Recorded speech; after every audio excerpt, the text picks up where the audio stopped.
गंगा से ग्लैस्टनबरी तक। जब मैं केवल 8.5 साल का था, तब मेरे पिताजी का शरीर पूरा हुआ। जैसा कि आप समझ सकते हैं कि यह मेरी माँ, मेरी बहन, मेरे भाइयों और पूरे परिवार के लिए बहुत बड़ा सदमा था। इसने हमारे और उनके अनुयायियों दोनों के जीवन में बहुत गहरा घाव छोड़ा। मेरे पिताजी ने मुझे देहरादून के एक Roman Catholic school Saint Joseph academy में भेजा था ताकि मैं अंग्रेजी सीख सकूं। उन्हें उम्मीद थी कि एक दिन मैं उनसे सीखे आत्मज्ञान को विदेशों में लोगों और सच जानिए तो पूरी मानवता के साथ साझा कर पाऊंगा। मेरे पिताजी के गुजर जाने के बाद मुझे अपने जीवन का उद्देश्य अचानक बिल्कुल स्पष्ट हो गया। मुझे उनका कार्य जारी रखना था। दुनिया भर में जहाँ भी लोग सुन सकते थे, उन्हें यह संदेश देना कि शांति संभव है। एक बालक के लिए यह एक बहुत ही साहसी महत्वाकांक्षा थी, लेकिन मुझे यह स्पष्ट महसूस हुआ कि मुझे यही करना है। इस कार्य को शुरू करने का एक ही तरीका था कि मैं अपने पिताजी के अनुयायियों को संबोधित करूं।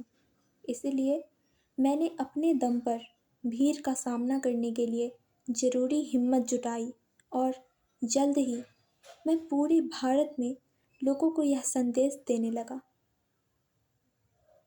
आज तक मैं भारतीय लोगों के अद्भुत स्वभाव से बहुत प्रभावित हूँ। भारतवर्ष इतने सारे हमलों और चुनौतियों से गुजरा है, लेकिन यह लोगों के आपसी सद्भाव व विनम्र स्वभाव के कारण बच गया। मैं भारत में अपने भ्रमण के दौरान बहुत से अच्छे लोगों से मिला हूँ। 1960 के दशक में अमेरिका और यूरोप से बहुत से लोग जीवन के बारे में नए विचारों की तलाश में देहरादून आए और वे मेरी बात सुनने लगे। मैं इस पुस्तक में बाद में इन विदेशियों के साथ अपनी पहली मुलाकात के बारे में भी बात करूंगा। उनमें से कुछ लोगों ने मेरे संदेश को ध्यान से सुना और कुछ समय बाद मुझसे कहा कि वे मेरे संदेश को अपने देश के लोगों के साथ साझा करना चाहते हैं। इसके लिए उन्होंने मुझे यूके बुलाया। मैं जाने के लिए उत्सुक था, लेकिन उस समय मेरी उम्र केवल 13 वर्ष थी और मेरे स्कूल सेंट जोसेफ के टीचर चाहते थे कि मैं अपनी कक्षा में अनुपस्थित ना रहूं। इसीलिए मेरा विदेश जाना स्कूल की छुट्टियों के दौरान तय हुआ। जून 1971 में यूके पहुंचने के कुछ ही दिनों बाद मुझे कार से लंदन के ग्रामीण इलाकों में ले जाया गया। अपनी यात्रा के अंत में मैंने ग्लैस्टनबरी म्यूजिक फेस्टिवल के पिरामिड स्टेज पर कदम रखा। तब यह केवल दूसरा ग्लैस्टनबरी कार्यक्रम था, जो आज के समय में विश्व प्रसिद्ध कार्यक्रम हो गया है। उस रात मैंने आत्मज्ञान की शक्ति और व्यक्तिगत शांति के बारे में संक्षेप में बहुत उत्साही लोगों से बात की। ऐसा लगा कि मेरे संदेश ने उनमें से बहुत से लोगों को प्रभावित किया। यूके में मेरे आगमन और ग्लैस्टनबरी में मेरी इस उपस्थिति से प्रेस का ध्यान खींचा और लोगों ने मेरे संदेश में दिलचस्पी दिखाना शुरू किया। उसी साल पहली बार मैं अमेरिका गया और वहाँ भी लोगों को अपना संदेश सुनाया। वहाँ भी लोगों की रुचि बढ़ती हुई दिखाई दी। मुझे अपने स्कूल की नई क्लास के लिए वापस घर जाना था, परंतु मैंने वहाँ कुछ दिन और रुकने का फैसला किया। मुझे याद है, मैंने घर फ़ोन करके अपनी माताजी को बताया कि मैं अभी वापस घर नहीं आऊँगा। मैं उस समय बोल्डर, कोलोराडो में था।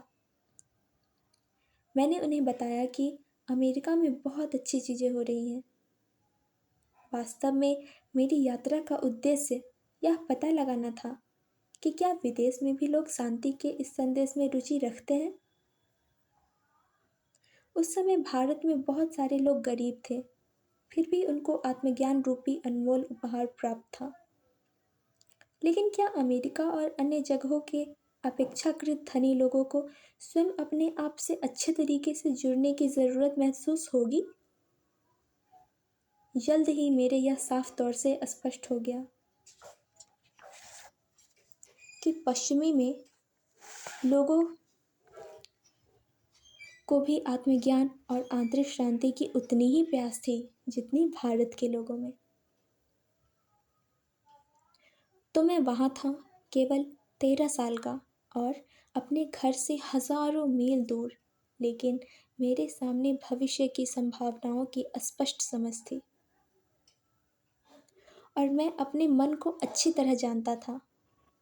सारी बात सही तरह से समझाने के बाद मेरी माँ ने अनिच्छा से मुझे कुछ दिन और रुकने की सहमति दे दी। उस समय हम लोगों में से कोई भी यह नहीं जानता था कि मैं जल्द ही अमेरिका में एक नया जीवन शुरू करने वाला था, जहां मैं अमेरिका के साथ कई नई नई जगहों पर बड़े जनसमूहों को संबोधित करने वाला था और कुछ ही सालों में मुझे अपनी पत्नी मैरोलिन से मिलना था और अमेरिका में अपना परिवार शुरू करना था।